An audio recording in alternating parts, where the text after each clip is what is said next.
प्रभात बच्चों, आज हम हिंदी सुलभ भारती 7वीं कक्षा का पाठ पढ़ेंगे। तो देखिए, इस कहानी का नाम है जहाँ चाह वहाँ राह।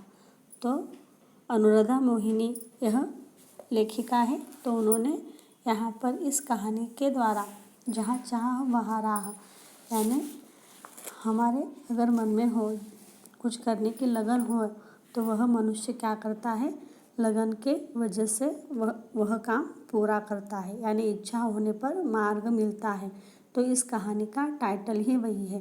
तो देखिए, हमें क्या है कि अगर हमने मन में ठान लेते हैं अगर कोई काम करने के लिए तो वह सफलतापूर्वक हम करते हैं।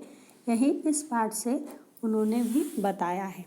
तो देखिए, उनका जीवन परिचय 21 सितंबर 1961 को उनका जन्म हुआ है नागपुर महाराष्ट्र में। तो परिचय, अनुवाद के क्षेत्र में अनुराधा मोहिनी जी ने अमूल्य योगदान दिया है तथा अपने विविध पारिभाषिक कोशों की निर्मिति में सहभाग, वैचारिक एवं ललित पुस्तकों का संपादन किया है। तो देखिए, प्रस्तुत कहानी में लेखिका ने संकल्प शक्ति और उसके समुचित क्रियान्वयन से असंभव काम को संभव करने की प्रेरणा दी है। तो देखिए, जो असंभव काम है उन्होंने वह संभव करके दिखाया है। तो किस तरह से किया है हम पाठ में पढ़ेंगे। तो देखिए, सभी पाठ को ध्यान दीजिए। यसंबा गांव की पाठशाला की घंटी बजी। धुआंधार बरसात हो रही थी। वर्षा के कारण प्रार्थना मैदान पर न होकर कक्षा में संपन्न हुई। उपस्थिति लेते हुए गुरुजी ने देखा कि आज कक्षा में बहुत कम विद्यार्थी है। आज इतने विद्यार्थियों की अनुपस्थिति रहने का कारण क्या है, उन्होंने विद्यार्थियों से पूछा। वही नाला गुरुजी, सबने एक स्वर में उत्तर दिया। तो देखिए, यसंबा गाँव नामक एक क्या है, गाँव है। वहाँ पर पाठशाला की घंटी बजती है। तो देखिए, बरसात के कारण यानी वर्षा के कारण, बारिश के कारण वहाँ पर क्या जो प्रार्थना है वह मैदान पर न होकर कहाँ पर हुई है, क्लास में हुई है, यानी कक्षा में संपन्न हुई है। तो उपस्थिति इतनी कम देकर सर पूछते हैं, यानी गुरुजी पूछते हैं कि विद्यार्थी अनुपस्थित क्यों है। अनुपस्थित गैर हाजिर, उपस्थित हाजिर यानी प्रेजेंट, अब्सेंट। तो अब्सेंट इतने क्यों है, तो सभी एक साथ कहते हैं वही नाला गुरुजी। तो देखिए आगे, यसंबा गाँव के ठीक बीच से एक नाला बहता था। गांव की बस्ती नाले के एक तरफ थी, पाठशाला और खेत दूसरी तरफ थे। तो देखिए, यहाँ पर आपको चित्र में नज़र आ रहा है कि नाला है, दूसरी ओर खेत और गांव बस्ती है। तो बरसात के दिनों में नाले में कई बार 4 से 5 फीट तक पानी भर जाता था। बड़े बुजुर्ग तो किसी तरह अपने गाय बैलों के साथ नाला पर पार कर खेतों में चले आते, किंतु पाठशाला आने के लिए नाला लांघना विद्यार्थियों के लिए संभव नहीं था।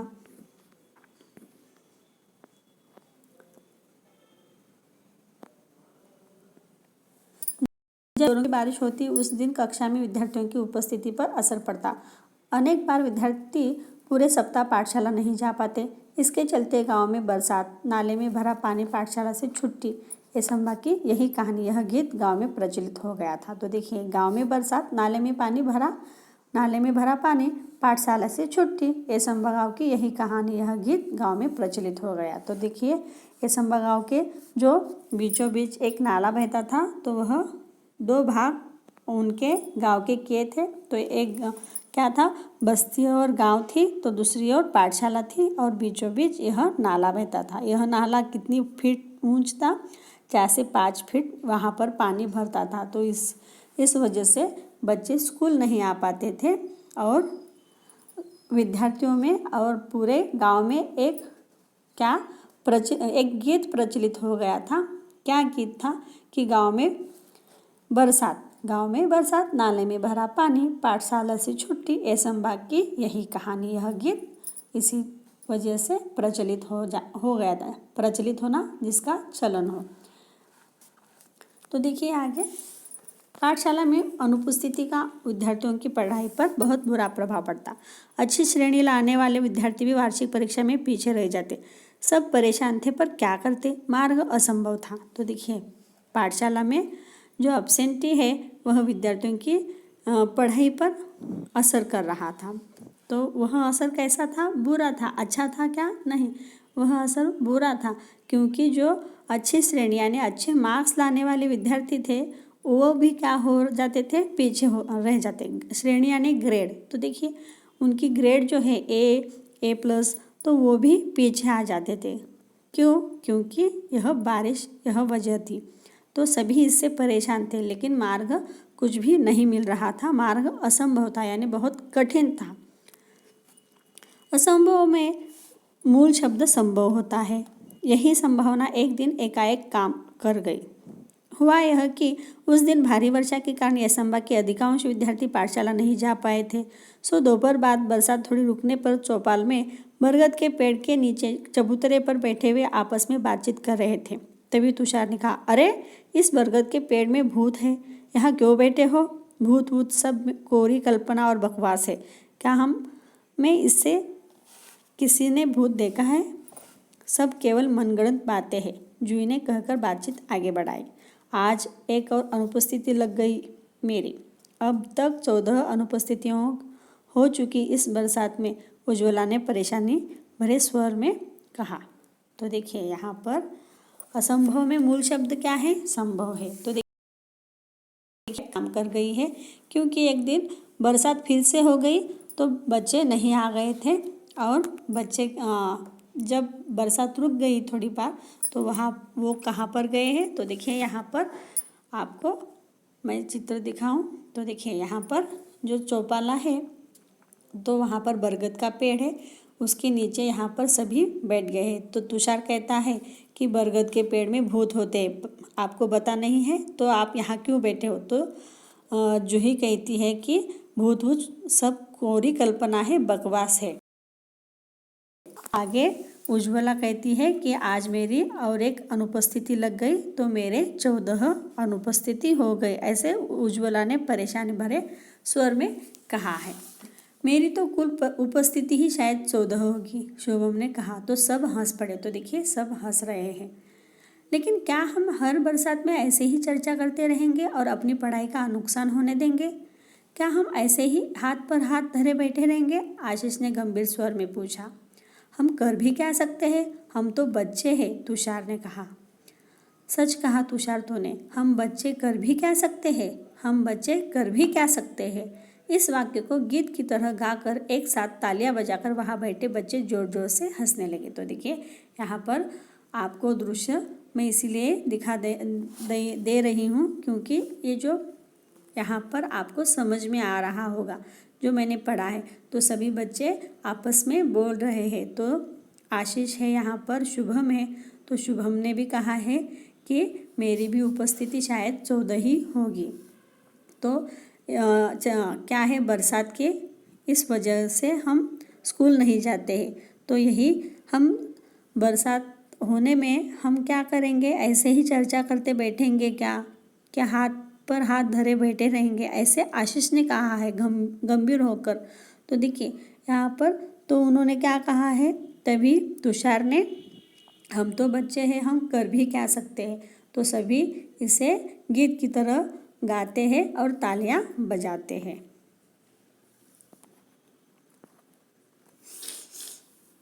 तो हंसो मत, कोई कुछ कर सकता है तो वह हम ही है। आत्मविश्वास भरा यह स्वर दामिनी का था। तो देखिए दामिनी कह रही है आत्मविश्वास से भरे हुए। तो वह क्या कहती है? आत्मविश्वास यानी स्वयं के ऊपर का हौसला, सेल्फ कॉन्फिडेंस। तो देखिए यहाँ पर वह कहती है दामिनी, हर समस्या का निदान संभव है। हर समस्या का निदान संभव है। प्रकृति ने विचार करने के लिए हमें बुद्धि दी है। मुझे विश्वास है कि हम सब मिलकर विचार करेंगे तो कोई ना कोई रास्ता अवश्य मिलेगा। कोशिश करने वालों की कभी हार नहीं होती। तो देखिए यहाँ पर क्या कहती है दामिनी कि वह कहती है हम बच्चे हैं तो इस पर गीत गाकर हमें हंसना नहीं चाहिए, कुछ तो हमें करना चाहिए। समस्या का निदान संभव होता है। तो हमें प्रकृति ने यानी सृष्टि ने क्या दिया है? बुद्धि दी है। तो इस बुद्धि का हम क्या करेंगे? उपयोग करेंगे, और उसका इससे जो असंभव लग रहा है उसे हम संभव बनाएंगे और कोशिश करेंगे। तो देखिए दामिनी की बातों ने बातचीत का माहौल बदल दिया। हर कोई गंभीर होकर समस्या के हल के बारे में सोचने लगा। हल मिल गया, हम बरसात में भी पाठशाला जा सकते हैं। आशीष की आंखों में चमक और स्वर में उत्साह था। कैसे? सबने एक साथ पूछा। हम नाले पर पुल बनाएंगे। पुल? मित्रों के स्वर में आश्चर्य को भांपकर आशीष ने आत्मविश्वास पूर्वक उत्तर देते हुए कहा, हाँ पुल।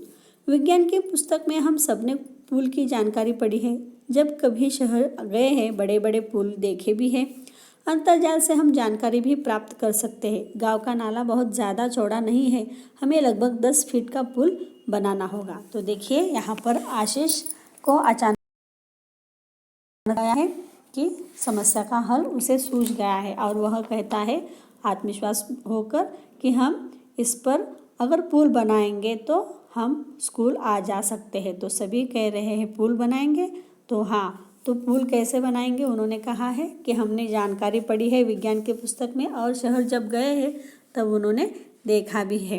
तो हमारा जो गांव का नाला है वह बहुत चौड़ा नहीं है, इसीलिए हमें लगभग 10 फीट का पुल बनाना है, ऐसे उन्होंने कहा है। किसने? आशीष ने। तो पुल बनाने का विचार जंगल की आग की तरह एसंबा गांव में फैल गया। हर व्यक्ति इस विचार और विद्यार्थियों के हौसले की प्रशंसा कर रहा था। तो देखिए स्तुति यहाँ पर हो रही है विद्यार्थियों की, क्योंकि उन्होंने कोई नया तरकीब यहाँ पर रखा है सबके सामने। तो देखिए विद्यार्थियों ने छोटे छोटे समूह बनाकर इस प्रकल्प की बारीकियों पर काम करना शुरू कर दिया। सामग्री की सूची बनाई। सामग्री खरीदने के लिए 20-20 रुपये एकत्रित करना आरंभ किया। अब तक पाठशाला के शिक्षक और गांव के लोग भी सहायता के लिए आगे आ चुके थे।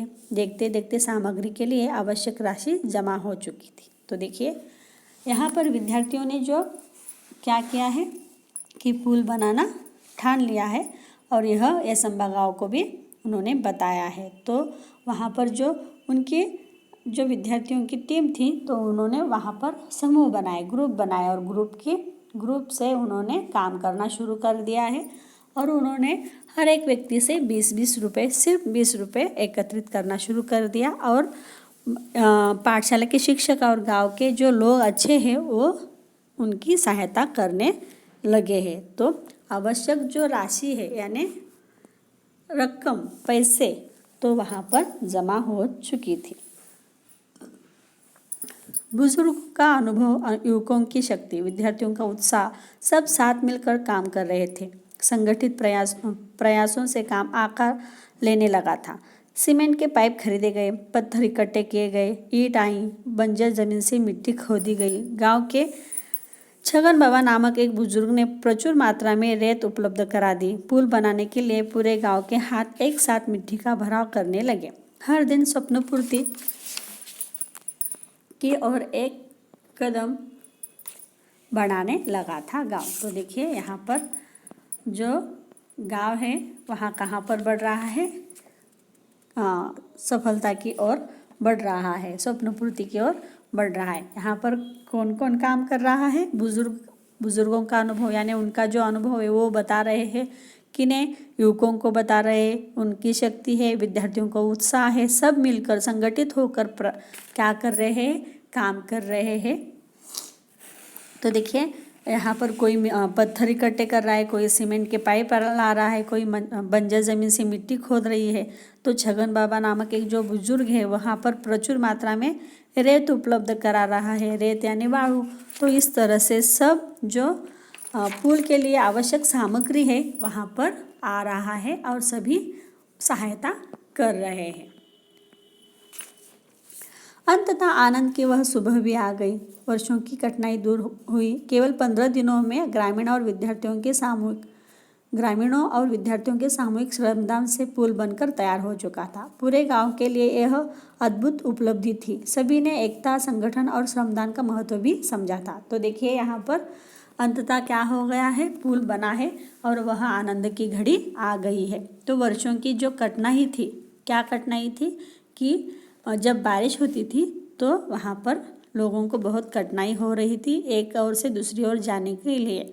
तो यहाँ पर विद्यार्थियों का बहुत बड़ा जो समस्या थी वह दूर हो चुकी थी। तो देखिए सभी ने एकता और संगठन और श्रमदान का महत्व भी यहाँ पर समझा था, क्योंकि सब मिलजुल कर यह पुल उन्होंने बनाया था। तो देखिए यहाँ पर पुल बनाया है, चित्र में आपको नज़र आ रहा है।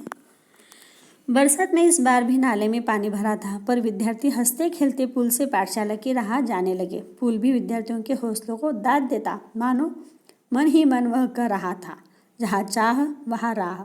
जूही ने अपने बड़े भाई की सहायता से पुल के उद्घाटन का वृत्तांत बनाया और संगणक की सहायता से शिक्षा निरीक्षक के सामने प्रस्तुत किया। तो देखिए यहाँ पर उन्होंने इस तरह से कहानी समाप्त हो रही है।